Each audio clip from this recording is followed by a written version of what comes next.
आप तो भाग्य विधाता है ना माँ, सबका भाग्य निर्धारित करती है। आपकी इच्छा और अनुमति के बिना ये संपूर्ण सृष्टि पलक तक नहीं झपका सकती।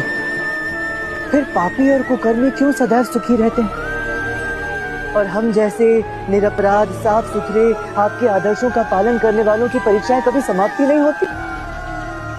हमें क्यों हर बार बार सदैव अपनी श्रद्धा, अपनी भक्ति, अपनी अच्छाई, अपनी भलाई सिद्ध ही करते रह जाते हैं माँ?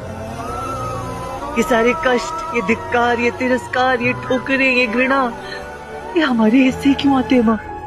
लंकापति रावण संसार का सबसे अहंकारी और शक्तिशाली मानव, वो भी तो सुखी ही समझता था ना स्वयं को।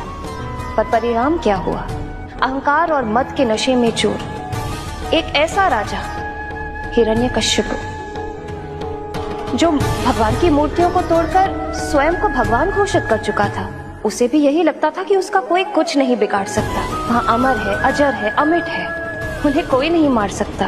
पर क्या उसे पता था कि उसी के घर के एक कोने में एक सूखी घास का ढेर है, जिसमें एक छोटी सी चिंगारी सुलग रही है। उसका अंत उसी के घर में जन्मा, विष्णु भक्त प्रहलाद के रूप में। अर्थात जितना बड़ा अहंकार उतना बड़ा सर्वनाश, जितने बड़े कुकर्म उतना बड़ा श्राप। अब ये सारी परीक्षाएं केवल उन्हीं व्यक्तियों के जीवन में क्यों आती हैं जो सदात्मा हैं, निष्पाप हैं, निष्कलंक हैं? प्रभु श्री राम सबसे बड़ा उदाहरण। उनसे बड़ा युग पुरुष, उनसे बड़ा पुरुषोत्तम भला कोई हो सकता था? किंतु उनकी परीक्षाएं कभी समाप्त ही नहीं हुई। एक जाती रही, दूसरी आती रही।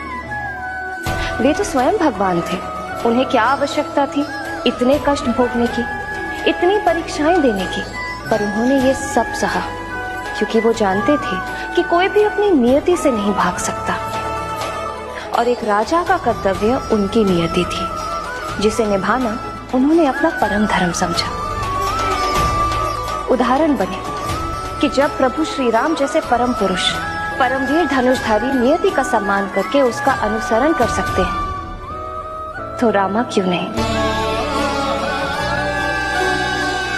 परीक्षाएं मनुष्य के भीतर के अहंकार, मनुष्य के भीतर के रावण पर नियंत्रण रखती है रामा, जिसका अंत सदैव कल्याणकारी ही होता है। कठिन समय का सबसे अच्छा मित्र है साहस। साहस ही है जो मनुष्य को हर विपत्ति से निकाल लाता है। उसे मत खोना रामा।